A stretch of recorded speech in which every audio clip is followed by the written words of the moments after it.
Yo, yo, yo, yo, yo, yo, what is up, man? It's your boy, Damn D, and we are back with another video. So today, we're going to react to how Drake just made the worst hip-hop song of all times. Who's calling my phone?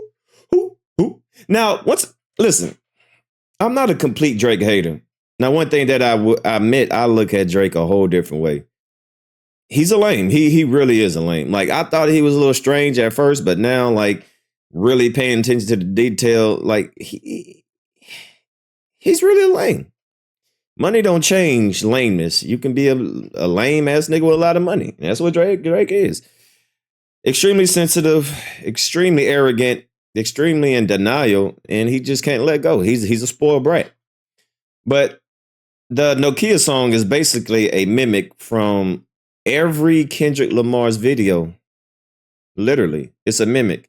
From Not Like Us, from Squabble to I would say every video that Kendrick Lamar made since the battle, Drake mimicked it, and he tried to replicate it during this Nokia music video. So we got Fantastic Hip Hop is about to break down how this is literally one of the worst diss songs of all time. Now, when it comes to Drake, what we just witnessed is definitely up there as one of the most embarrassing things he has ever done in his entire career, and I am serious because really, with Drake's new Nokia music video, after trying to use this song, what it will represent, and this entire moment to start a shift and turning point in his career, where altogether Drake will finally start to win back what Kendrick Lamar has taken away from him and try to reclaim anything that he used to represent, well, somehow in this moment where Drake did everything he possibly could to diss Kendrick Lamar in this video, all he actually ended up achieving is showing once and for all that there is one king in rap and that it will never be him. And now before we go any further into all of this, be sure to leave a like and subscribe. It helps me out a ton. And now as the Drake fans are getting more annoying than ever because of all of this, really be sure to leave that like so everyone can hear how even with the most calculated effort from Drake and Act, they are still about to take another massive loss. And so now with all that said, when it comes to Drake and the Nokia video, with this being Drake's big musical play to start off this new chapter in his career and this moment where both as a rapper and in terms of the narrative he wanted to get back control of everything. I mean, with what is a major statement just from the stakes of it all, what we definitely saw over everything else was the type of creative that Drake is in this time, which is not a good one, but let me slow it down. As after Kendrick Lamar's all-time great run, and after events like the Super Bowl or the Grammy-winning Not Like Us video, with Drake responding to all of the visual symbolism and disses with straight-up knockoff copies of Kendrick Lamar and Dave Free's visual imagery, I mean, you just can't make this. Literally, just a copy. Like, how can you mock something that destroyed you? You know what I'm saying? That really don't make no sense. How can you mock something that destroyed you? And once again, it's not that Drake lost. It's just how he lost. You know, it's how he lost. He has damaged his career more than Kendrick, right? Kendrick, you know, he killed him, but Drake pretty much closed his own casket with his antics, with his lame trolling, with his weird appearances on these streamers saying strange stuff, just can't get over it, in denial with the lawsuit, the duck faces, the IG bad Instagram bad bitch poses he be doing, all the feminine energy, all the captions. Like, he has put more damage on his own career than Kendrick has, in my opinion. So it's not that he lost, it's just how he lost. This stuff up if you tried. And I don't know who on Drake's team told him to do this, because with all of the obvious callbacks to what Kendrick has done, Drake definitely needs a new PR team. He needs a new PR team. I don't know who is supervising him. He must. Nobody can tell Drake nothing, because it's just hard to believe that people will allow him to do the things that he's doing. So he probably got so much power over, you know, and he don't listen to nobody. He don't take nobody's, you know, ideas. I won't say ideas, but suggestions, because the best thing for him to do is just to chill out, go on hiatus. Even DJ Academiks said, you know what, the best thing for you to do is just to chill. You ain't got to make yourself so visible. Make the people miss you, you know. But Drake is such a bad bitch. You know, he just got to be seen all the time. You know, he just got to be seen, man. I mean, while Drake thought he was getting disses off, he really just ends up taking another all-time pathetic title in hip-hop as he turns into the first rapper who got embarrassed so bad that really now he wants to be the guy who has humiliated and really ended his career. And of course, with all of this, the major problem is, it gets to a point here where it doesn't even seem like you are dissing him back, but it just starts to look like you are copying him because you have no ideas. Because really, with how many story beats that Drake copied from Not Like Us, which no matter what you want to say, from getting SGA here, which feels just like DeMar DeRozan being in Not Like Us, and because of the placement and how Drake spends every single second of this thing copying Kendrick pretty much, despite the actual connection that Drake and SGA have because of where they are from, it still feels so forced because every single thing here is a knockoff of what Kendrick did to other big choreographed scenes, which also mirror the Super Bowl as well. I mean, it is just so obvious what Drake was doing here that it loses any sort of nuance or complexity that it had. And really, that whole owl thing, which Drake fans think he has now won the beef over, and once again think that Drake is a mastermind for trying to up Kendrick's visual from Not Like Us there, ultimately, any of the storytelling or progression that would come with that means absolutely nothing, because just like with this entire moment we are seeing now, there's no build up to make any of this feel like it was earned or that gets this really smart and genius move that is going to win him anything back. And beyond the disses themselves, I don't understand how Drake even thought doing all of this was a good idea, because really beyond all of these embarrassing Kendrick Lamar imitations, just in terms of the fact that Drake is trying to prove that the disses from these very songs he is copying ruined his career in the paperwork that he is so into pushing and pushing right now, I mean, as he is once again using his art to do the same thing that he is saying Kendrick did to end his career, beyond just the video, he is really making the thing he cares about more than anything else just look like more and more of something he is trying to trick us with. And when we look at this moment from all these angles, it's hard to even take Drake seriously one bit, because everything he seems like he's doing is just an absolute joke. Everything. When I mean everything, you can really not take him seriously at all. You really can't.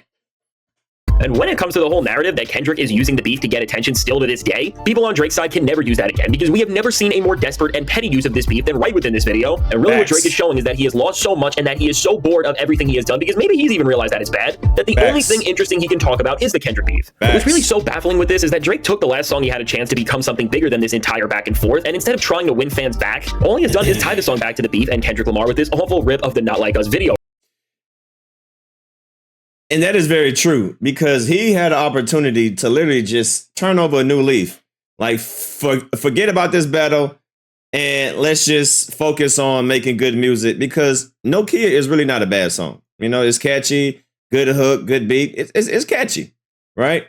But this is his perfect opportunity to just try to shift the conversation. But now people talking about that he can't let go, that he just in such denial that he lost the battle.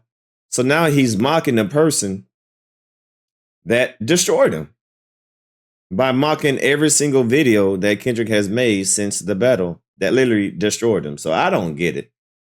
The best thing Drake should do is just act like this battle never happened and just continue making music. But he's a sore loser.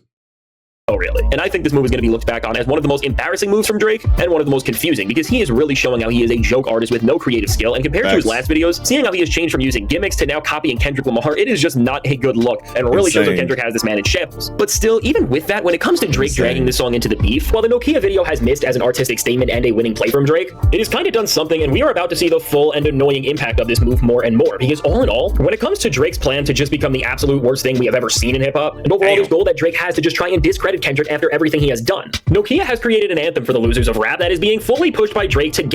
Now, I ain't gonna lie. Like I said earlier, Nokia is not a bad song. It's really not. It's catchy, you know. It's catchy. I like it. I ain't gonna cap. I like the song. So I ain't gonna say it's bad.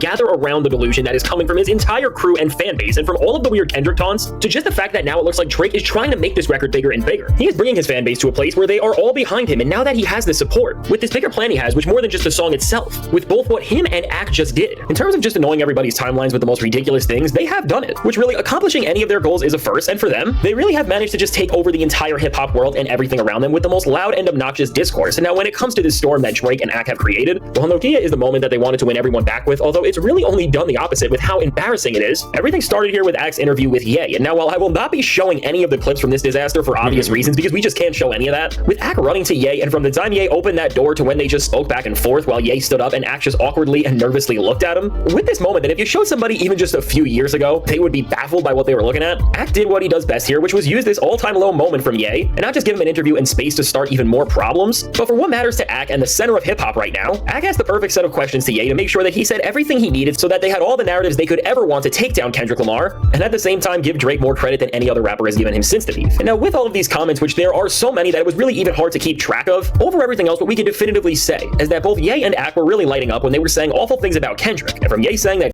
you know what? I think I'm gonna pause this right here and make this a part 2 video because I don't want to make this video too long. But yeah, I'm definitely gonna make this a part 2. But yeah, man, this, and you know what? He had the perfect opportunity to separate himself from the battle, but he can't let go. He really can't let go, man. So y'all leave a comment down below, man. Do y'all think this is one of the worst diss track videos, music videos? I would say one of the worst music diss videos of all time. Like I said, he had a perfect opportunity to just, you know, shift the energy. Hey, the battle's over. Let me focus on music and let me give my fans what they want. But now everybody's still talking about the battle. So when Drake does this, academics can no longer say that Kendrick is prolonging the beef. Nope. Drake is prolonging the beef and he can't get over it. All right. Other than that, I'm going to make a part 2 to this. Y'all hit the like button. Y'all hit the subscribe button. Y'all let me know, man. Was this the worst diss music video ever? Leave a comment down below.